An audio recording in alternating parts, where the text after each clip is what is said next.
Morning बच्चों, आज हम पढ़ेंगे हिंदी व्याकरण में संज्ञा। नाम वाली सारी वस्तुएं संज्ञा कहलाती है।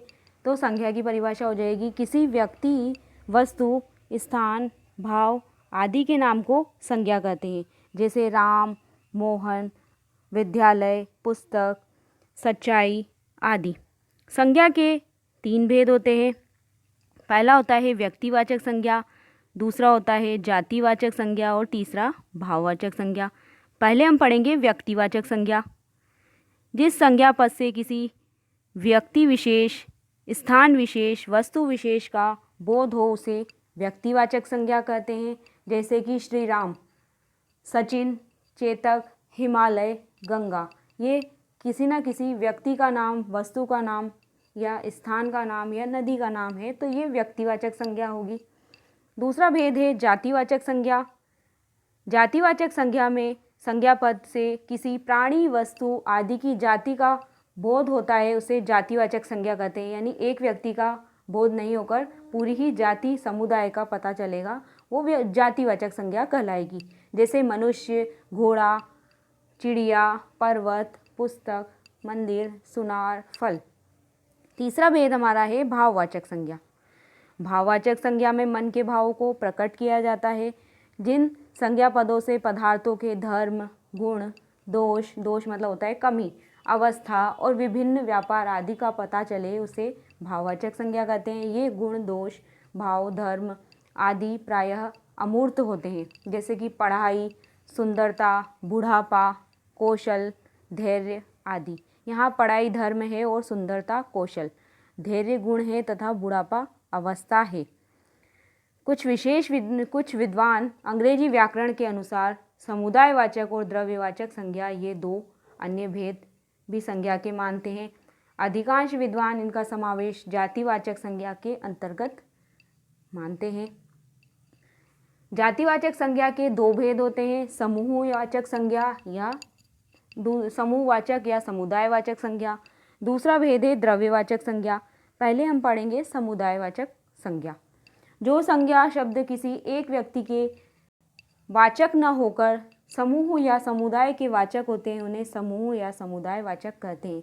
यानी ऐसे संज्ञा शब्द जो एक व्यक्ति के बारे में नहीं बताकर पूरे ही समूह के बारे में या समुदाय के बारे में बताते हैं, उन्हें समुदायवाचक या समूहवाचक संज्ञा कहते हैं। जैसे सेना, दल, टोली, कक्षा, सभा और झुंड। आगे हम पढ़ेंगे जातिवाचक संज्ञा का दूसरा भेद द्रव्यवाचक संज्ञा होती है। किसी पदार्थ या द्रव्य का बोध कराने वाले शब्दों को द्रव्यवाचक संज्ञा कहते हैं। जैसे सोना, चांदी, लोहा, घी, अन्न, तेल, पानी, शरबत आदि। सोना जो कि खोदकर खदानों से निकाला जाता है, ज़मीन के अंदर से निकाला जाता है, तो ये द्रव्यवाचक संज्ञा में आएगा। लोहा, चांदी, घी द्रव्य पदार्थ है। इसके अलावा लकड़ी भी द्रव्यवाचक संज्ञा में गिनी जाती है। संज्ञा के कार्य। वाक्य में संज्ञा पद कर्ता, कर्म, करण, अपादान, अधिकरण आदि का कार्य करता है। जैसे कि यहाँ दे रखा है वाक्य, सोहन सो रहा है। सोने का काम सोहन कर रहा है, तो सोहन क्या हो गया? कर्ता, काम को करने वाला व्यक्ति कर्ता कहलाएगा। वह पानी पी रहा है, पानी क्या है? पानी पीने का काम कर रहा है, तो ये कर्म हो गया। रामू विद्यार्थी है, तो रामू तो उसका नाम है, लेकिन वो पहले क्या है? विद्यार्थी है, तो पूरक हो गया। उसने चाकू से सेब काटा, जिस साधन से उसने काम किया उसे करण, वह करण कहलाएगा। जैसे कि चाकू से उसने काम किया है सेब काटने का, तो करण चाकू से हो जाएगा। अब कुछ भाववाचक संज्ञा की रचनाएं। भाववाचक संज्ञाएं जातिवाचक संज्ञा, सर्वनाम, विशेषण, क्रिया और अव्यय से बनाई जाती है। सबसे पहले हम पढ़ेंगे जातिवाचक संज्ञा को भाववाचक संज्ञा में बदलना। आप यहाँ देखिए, जातिवाचक संज्ञा है बच्चा, बचपन हो जाएगा भाववाचक संज्ञा। पशु जातिवाचक संज्ञा है, पशुता भाववाचक बन जाएगी। देव जातिवाचक, देवत्व भाववाचक। नारी जातिवाचक, नारीत्व भाववाचक।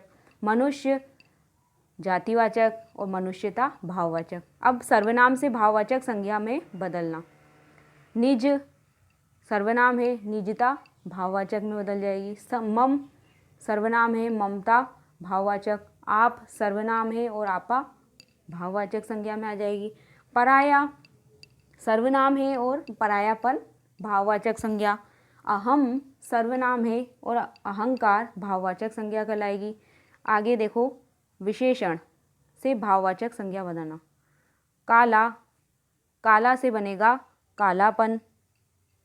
आगे ऊंचा से ऊंचाई, गरीब से गरीबी, सुंदर से सुंदरता, कुशल से कुशलता। ये सारे विशेषण से भाववाचक संज्ञा में बदले। अब क्रिया से भाववाचक संज्ञा बनाना।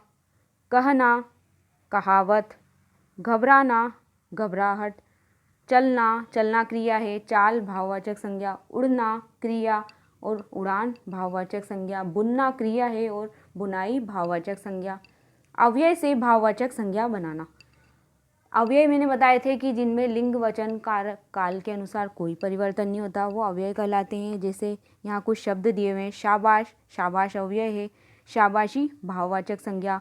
दूर अव्यय है और दूरी भाववाचक संज्ञा। ऊपर अव्यय है और ऊपरी भाववाचक संज्ञा। निकट अव्यय है और निकटता भाववाचक संज्ञा है।